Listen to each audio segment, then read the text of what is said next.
9 মাসের জন্য বন্ধ সেন্ট মার্টিন। পরিবেশ ও প্রকৃতির সুরক্ষায় আজ শনিবার 1 ফেব্রুয়ারি থেকে আগামী 9 মাস সেন্ট মার্টিন দ্বীপে পর্যটকদের ভ্রমণ বন্ধ থাকবে।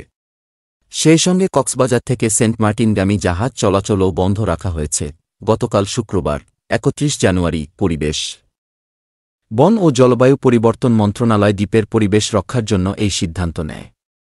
সাধারণত প্রতি বছর 1 অক্টোবর থেকে 31 মার্চ পর্যন্ত পর্যটকেরা সেন্ট মার্টিন ভ্রমণ করে থাকেন। কিন্তু এবার দ্বীপের প্রকৃতির ভারসাম্য ঠিক রাখতে নির্ধারিত সময়ের আগেই পর্যটন নিষিদ্ধ করা হয়েছে। শুক্রবার মধ্যরাত থেকেই পর্যটকবাহী জাহাজ চলাচল বন্ধ হয়ে গেছে।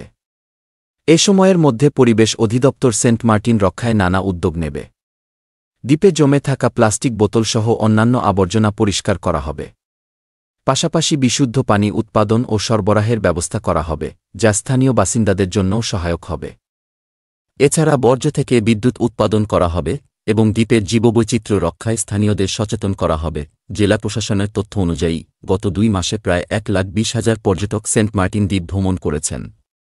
পর্যটকের চাপ বাড়ায় দ্বীপের পরিবেশগত সমস্যা বেড়ে যাচ্ছে। সরকার মনে করছে, যদি এখনই উদ্যোগ নেওয়া না হয় তাহলে ভবিষ্যতে সেন্ট মার্টিনের সৌন্দর্য ও জীববৈচিত্র্য হুমকির মুখে পড়বে। তাই দীর্ঘমেয়াদী পরিকল্পনা নিয়েই এই সিদ্ধান্ত নেওয়া হয়েছে। এই সিদ্ধান্তের ফলে দ্বীপের পর্যটন ব্যবসার উপর কিছুটা প্রভাব পড়তে পারে।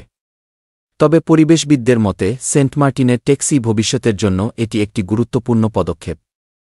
সরকার আশা করছে আগামী বছর পরিকল্পিতভাবে আবার পর্যটকদের জন্য দ্বীপটি উন্মুক্ত করা হবে, যাতে পরিবেশের ক্ষতি না হয় এবং পর্যটকরা উপভোগ করতে পারেন এক সুন্দর ও পরিচ্ছন্ন সেন্ট মার্টিন।